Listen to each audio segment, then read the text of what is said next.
Well, Wren, how you doing? How have you been? Good. Just got back from the Smoky Mountains with the family for Wow. 3 or 4 days. Wow, It's first time to really get away since the pandemic hit. So. Yeah, that's what I mean. That's what I asked you. Now that you have this, after softball ended, then you have this like a few weeks barely, because your job is like year round, always stressful. You have these few weeks before summer and football and everything comes back crashing down on you. I was gonna ask if you were able to take it a little easier now. We usually try to get away this time of year. Honestly, a lot of times Conference USA meetings are in person in Destin, our spring meetings. And so we did those virtually, but it's this past week. And so normally I'll try to piggyback on that, get a couple of days at the beach with the family, and then we'll take a more extended vacation later in the summer. But we decided we'd go to the Smoky Mountains. We've never been. And so we had blast. Yeah. This summer's going to be fast and furious because in the middle of the summer we're going to be dealing with some name, image, and likeness things. Return to normal capacities and trying to roll that out. So it's going to be a very busy summer, probably busier than normal. But it's good to get away for a little bit with the family. That's the one thing about the pandemic. It's allowed us to do a couple of things virtually that otherwise we'd have to drive or fly there too. And so we've had a little bit more free time in that respect. I probably shouldn't necessarily tell this, but I did participate in a call yesterday. I had to turn my video off, of course, because I was on a mountain roller coaster in Gatlinburg. So that's a first Zoom meeting from a mountain roller coaster. But my kids were adamant that I went with them. So I think every college student has basically done the same thing. So it's just been, all right, we're here in the meeting. We just have the camera off and the microphone off. So it's just we go from there. We're here. That's all that matters. But let's talk about last year. Obviously, we talked last summer when I was going back and looking, just remembering the past year of what to talk to you about. I remember our conversations before the football season where we were talking. You were in the meetings with the other athletic directors, the conference, and everything. And we're just like, is football season going to get played? How is this all going to play out? Well, football season ends up getting played. The year, all the sports end up getting played. Just how would you encapsulate this past year, and just what have you learned from it? What surprised you, and just how did it all kind of play out for you? I think the whole pandemic surprised me, and I think maybe you and I talked about that, but I just, probably like a lot of Americans, I took a lot for granted. And so I never thought the tournament would get canceled last spring, and we went right down to the wire with whether we could successfully have football or not. But I think out of that emerges perseverance. The things that we see our student athletes do in battling through adversity within the context of a single game or a single possession. But that's life. And to see a department our size and a university our size battle through so many obstacles to try to get some sense of normalcy and continue to move forward with games and practices. And it's just been a great learning environment and learning opportunity. I'm thankful for the experience of even though we worked probably more hours and had more stress this last year than we ever have, we did a lot of it from home. So I got to spend more quality time with my girls and see them and get to see some moments that I normally wouldn't have. And I hope as a country as we return to normal, and nothing can replace this face-to-face, but I do hope we're able to do things like take a meeting from a mountain roller coaster.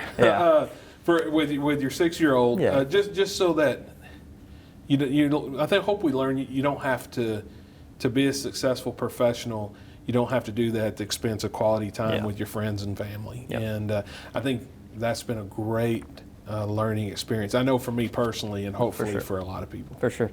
And like you said, for y'all's athletic department, obviously it's not this big SEC powerhouse. Going through the pandemic, and as it continued to prolong, because before the year we were like, all right, we don't know when it's going to slow down or anything, when it's going to get better. It kept going through December, January, February, and even the sports that got pushed to spring, kept facing it. Just what was it like for y'all from a financial perspective as y'all kept trying to navigate it, and just as it prolonged through the entire year? It was difficult, but we started from a place over the spring and summer of kind of forecasting the worst possible scenario. So as things got better financially, we're going to emerge in decent relative health. And so, and I'm really proud we were able to do that without cutting salaries and furloughing people. A lot of athletic departments across the country had to do that. We never cut scholarships. For the most part, I don't think our student athletes, other than maybe seeing different types of schedules, would be able to feel any different about their experience. And so I'm really proud of the areas that we were able to save and cut back. We probably end up cutting our budget 15-20% overall, but we're going to emerge from it healthy and ready to kind of resume and get back to fulfilling all of the things that's on our strategic plan and facilities master plan, which are critical to our continued growth and success. But our staff has done an amazing job of doing more with less, and that's across the board. But I would be remiss if I didn't particularly mention our sports medicine staff, who, just like everybody else, they had positions frozen as we would lose people or whatever. They're taking on all kinds of additional requirements with testing and checking in people when they come into the building and all that. So they did more with less, and we're really, really proud of the work that they did, but also all the rest of our staff and coaches and our student athletes. Yeah, it's definitely a team effort for this university. Now as y'all enter a new year physically, just how comfortable are you with where y'all are at, and just as you look ahead and start planning for a year where hopefully things are back to normal? Well, we had such a great year in so many of our sports. I think maybe the second time ever, really in modern UNT athletics, we won in excess of 60% of our games as a department. And some particularly noteworthy accomplishments with softball and women's golf, obviously men's basketball. Men's golf had a good year. Women's soccer didn't have the year that they have had the last few years, but still had a really good year. And so I love that success across the department. I think that's an indicator that we're doing the job that we need to do from a infrastructure and support standpoint, and things like nutrition and sports medicine and sports performance with our strength and conditioning staff and academic support. And so looking ahead, we need to continue to build on that. And now that the pandemic is hopefully behind us, we need to focus on growing that donor base. We were making a lot of progress there. That took a step back, not a huge step, but when you have limited attendance and a lot of donations are tied in some ways to tickets, and so I think it'll be really critical for us to get that back on track with getting that number. You probably have seen that we released a plan to grow that to 5,000, which is ambitious looking at where we are now, but we ought to be able to do that as a fan base at North Texas. Yeah, and you kind of mentioned the master plan. I looked back at the Light the Tower plan, and it was 2018 when I was released, and that just hit me how long ago that was. I was like, 2018, that just feels so long ago at this point. How did the pandemic influence that plan, if at all? And just how would you say y'all's priorities or y'all's goals are they different at all from that point in 2018, or just how has that all come about? The pandemic, really, we hit pause for a year. We were ramping up. The next big project is the expansion of this building, basically doubling the size of it. We're overrun in our athletic training room, our academic center, which is another building, our weight room. We just don't have enough space for the number of athletes that we bring through in a day. So that's going to move very quickly back to the top of our wants and needs list, only because it affects every sport. And it's really hard for us to think about. I mean, a lot of fans ask me about baseball, for instance. It's really hard to think about expanding sports opportunities when we don't have the infrastructure in place to really effectively move all of our student athletes through today and give them a great experience. So that is going to be a really important part. For the most part, we've stayed on track with continuing to improve facilities. So, in the middle of this pandemic, we raised the money for and completely funded a brand new golf practice facility that'll be done this summer. We were able to get the hitting cages done at softball. I think we're going to end up altering our plan in the facility master plan. We're going to build a entirely new softball complex. Just in evaluating the venue with Coach DeLong, we think we can start to plug some money in there in phases, and maybe for about half the cost make that park one of the best in Conference USA and the best in Group and 5. So we are revisiting some of that. Things change, and but by and large, we're still on track with the initiatives that we had in place, and we're really pleased with the progress that we've made both on the facility master plan and the strategic plan, where we hit just about all the initiatives that we had, and we're kind of underway with revisiting that and unveiling a new plan. Yeah. Well, now we got the business out the way. Let's get to some of the sports. Let's start with football because, like I said, they were the first ones that had to go through this whole process in the pandemic. They ended the year 4-6.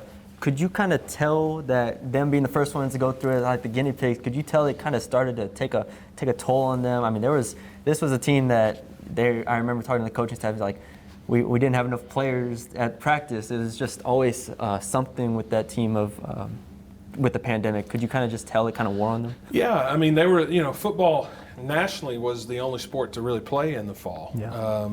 That was happening. I mean, we were within a couple of weeks of opening fall camp before we decided for sure we're going to play. But they got 17 days, I think it was, or something like that in camp. Yeah. It was crazy. And so there was just so many more questions and answers. The myocarditis discussion, which is, for people that don't know, that was the concern with heart conditions that might be linked to COVID. And so that was an emotional, difficult time for student athletes. NCAA come out and said, hey, you're going to get this year back whether you play or not. And so we had, at one time, I thought we might have as many as 40% opt out. And that was fine. I mean, we made sure that they understood there's no pressure here to play. You need to feel good. We tried to educate them on the precautions we were going to take, on what we knew about the risk, and candidly what we didn't know about the risk, and let them make a decision. Most of them ended up deciding to play. A few of them opted out. And we respected that decision, but that started us off with low numbers, and you have a few injuries, then you start having COVID and contact tracing.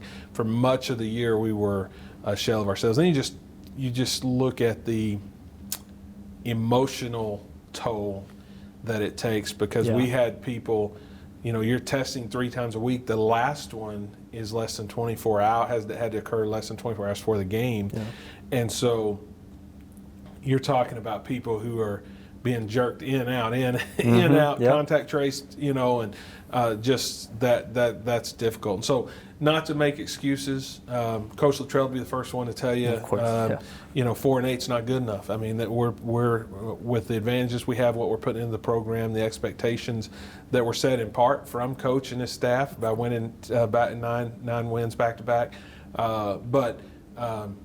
If you were inside the program, you felt what we were going through.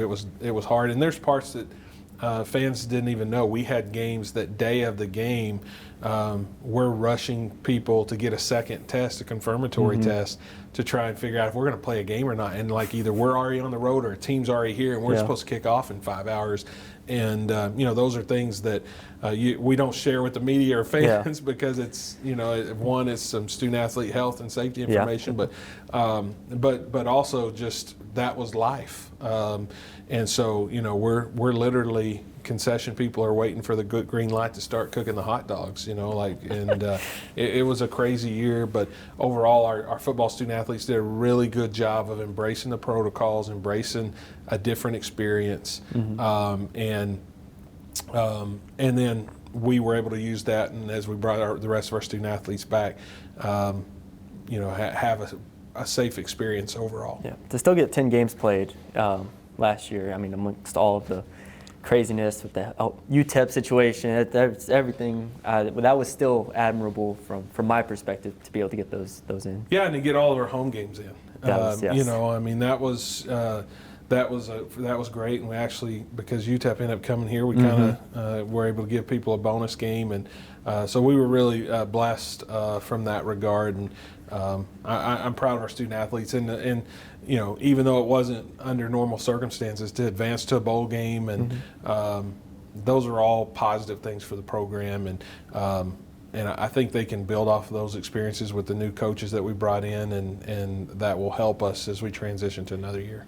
Does this feel kind of like a big year for the football program? You know, you had the 2 9-1 seasons, you have the past 2 seasons, and Coach Luttrell even kind of mentioned that with the new coaching staff coming in, or not new whole coach staff, but you know what I mean, defensive coaching staff, and a couple new players. Does this feel kind of like a big year for the program? I think every year is a big year, and every game is a big game. As an athletic director, I'm never going to publicly say or do anything that would put any additional pressure on our student athletes. I think that Coach Luttrell made some great hires this year. Coach Bennett has brought a new energy. He's a fun guy. That goes beyond X's and O's of coaching football. I have felt like we have missed a certain gravitas since Graham Harrell left. Even though Graham and Coach Bennett are totally different people. Yeah. Like, he brings like even though he's a seasoned coach, a youthful energy. That's one thing I've heard. That is just good for young people. I mean, these are high pressure situations. You know, I'm in that locker room before games, after games. I know how hard they take losses. You know, to see, you know, guys who bench 500 pounds and who are, you know, 300-pound linemen crying. You know, I've seen that. I know how bad it hurts them. And so, you know, I think what's important is that we build some momentum and, you know, and get feel good that we're heading back to a program that goes to bowl games every year and hopefully gets to a place where we win bowl games. I know that's one that Coach feels real strongly about. Yeah. Now let's look at basketball. Like you mentioned, they had a historic year. Let's start with the Conference USA tournament. Obviously, we were there for that. They go through, they win that. What was that like, seeing them pull that game out, and then after it, ripping my bracket up and you know, getting to rub that in my face? Yeah, just a reminder, Brune did not pick us to win the conference tournament. I did not. You did not pick us to get to the final. No. I think everyone who watches this, I would hope, listen to our podcast and whatnot. But yes, yeah, it was a sad. Ye of sad little time. faith. I mean, but I did say I've never been more happy to be wrong. So yes. that was This is true. fun. A lot of fun. But in all seriousness, it was great for, you know. Listen, we might have been a little better last year. I think we definitely were playing our best basketball at the end of the year last year. And we probably didn't feel that way going into the conference tournament after losing those 2 at home to UAB. Yeah. And so you were just worried that after being robbed last year that it wasn't going to be the storybook finish for these guys that I felt like they deserved, and I know that they really wanted. But it was the storybook finish, and it's one of the more exciting and rewarding 2 weeks of my professional career to be able to have the privilege and honor to watch those guys go win that tournament and then get to the NCAA tournament and win a game. Yep. And to be honest with you, I thought they'd beat Villanova just because by that point I just believed. Yeah. I mean, and so you got all of us at that point. Like, they're not losing. Yeah. It might take Baylor to beat them at that point. But you know, Villanova played incredibly well, shot the ball well.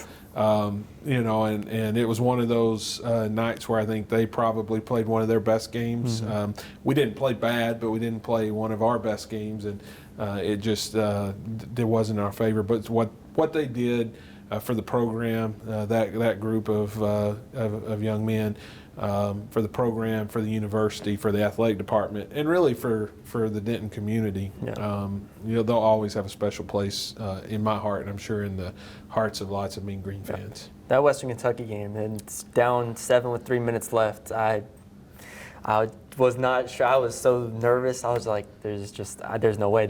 North Texas, we didn't score for like 7 minutes, and then they go and close it out. Drez hits the 3, Javion hits the floater, go to overtime. Yeah, it's so clear that they were out of gas. I mean, you play so hard. And if you haven't played sports, you don't really realize how much energy you expend. But you get there, and I honestly, I thought we probably weren't going to win once we got down, because it was just so clear to me that we had hit the wall. Yeah. And but credit to those guys, they dug deep. Sometimes hitting a shot like Drez hits, that just gives you that extra energy and that adrenaline to kind of make one more stop. I mean, basketball's a funny game, the way that momentum in basketball builds. Offense leads to good defense, and good defense leads to good offense. So they finished it strong. That was just a game I'll never forget. Then looking at the Purdue win, I mean, just going to Indianapolis, getting that win for them. Obviously, you hired Coach McCaslin, you great friends with him. Just what was it like for you to see that kind of come about and just see that kind of moment for this university to break through on that stage? It was awesome. I mean,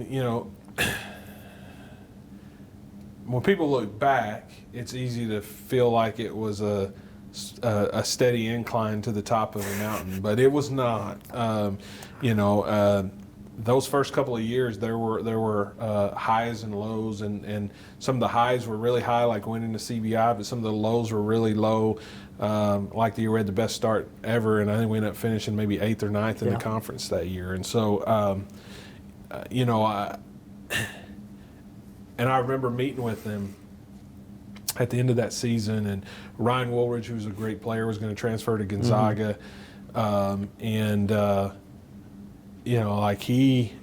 he had belief, but I had belief, and he really appreciated that. I mean, you do this long enough, you can genuinely tell when a coach is just appreciative, and so he just inspires confidence, because he's going to figure it out. I mean, he's a worker, he's a grinder, but he also is not afraid to make changes. We played considerably different on offense and defense this year than we did 2 or 3 years ago. And you don't see that with coaches.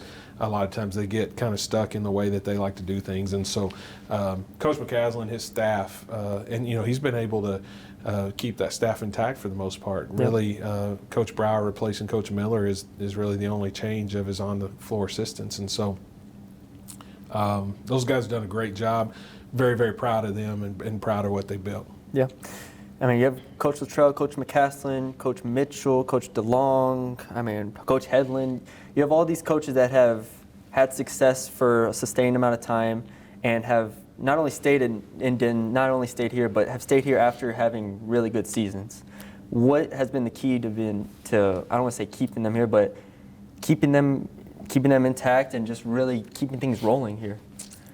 One, Texas and the Dallas-Fort Worth, and particularly the Denton community, it's a great place to live. And I know anytime that anybody ever asks me about other opportunities, I always say, well, let's start from that. If my wife and 2 girls could live anywhere in the world, they would live where we live. And so that's kind of the starting place. I think most of our coaches feel that way. And all of those coaches that you mentioned, and some of our other coaches have had opportunities. We've stayed aggressive in investing in coaches, and so those coaches who've had success, we're talking, conference championship success, all of them are paid top 2 or 3, if not just top in the conference, and I think that's important. Them understanding that we have a vision to continue to grow the program. We don't expect them to keep winning conference championships without making investments. So you look at our new soccer track and field complex, that was just going to be a track and field complex. And administratively, we made a decision as an administrative team that we were going to go all in and build a new soccer venue as well. Coach Hedlund had not asked for that. He had an incredible record at their old venue, but I felt like if we're going to take the next step from just winning this conference to winning NCAA games, then we need to have a championship level facility. If we want to host a soccer regional at some point, a soccer match at some point in the NCAA tournament, we need to be able to do that. And so I think our coaches know, from the board to the chancellor to the president to me, including them, there's a shared vision for their program. And I think that's been huge in being able to keep highly talented coaches here. Yeah. Coach Hedlund doesn't seem like the kind of guy that asks for a ton. I feel like he's just like, give me my 11 players. I don't care where we play. We're just going to win, and it doesn't matter. He just wanted enough shelving for all of those conference championships. Yeah, that's his biggest ask. I always remember walking into his office for the first time and just seeing those rings just lined up on the desk. That was my first ever interview there at North Texas, and I was just like, oh, okay. Yeah, he needs to display his rings and his trophies, and he's got a lot of them, so that's a lot of shelf space. Yep. But we were able to make it work. Yep. And looking ahead, just for the athletic department, what would you say your goal is, just overall, just to continue this momentum going forward? Like you said, coming off a year where you had teams win 60% of their games. Just what would you say the overall goal is moving into this 2021-2022 year? One, to rebuild our football momentum. I think if we can keep the momentum that we're having these other sports and get football momentum back to where we had it a couple years ago, it really positions us very, very nicely. I am confident that we can compete for conference championships in every sport that we sponsor, and so we want to get there. We want to be a place that's like Texas is in the Big 12, where every team they have is knocking on the door for a conference championship. And in Conference USA, we should be able to do that. And in turn, that's going to make us relevant nationally in all of those sports. So, I tend to, sometimes people want to zoom out and say, hey, what do we got to do to get to the Sweet 16 or the Final Four? My deal is we have to first figure out how to get in the tournament and then how to win a game. It's a sequence of steps. And so my answer to that would be to follow up on winning 60%. We want to win 65 and then 70 and eventually 80, but we want to make sure that we keep getting better. And so philosophically, I believe that you got to have the right people, tools, and processes, and you have to do checkpoints on those every year to make sure that you have those, that you have all of those in alignment. And for our coaches, we try and identify something for each sport that we can do every year to just allow that program to be a little better than it was the year before. And sometimes they don't show up on the scoreboard, because you lost a senior heavy class or, you had injuries or whatever the case may be. But just from an administrative standpoint and a resource standpoint, what can we do to make the program a little better this year than it was last year? Yep. Well, you've done a great job. Thank you for joining me. Hey, it's always a pleasure. Just look forward to this year. Pick against us anytime. We like to prove you wrong. Yes, I know. I need to more.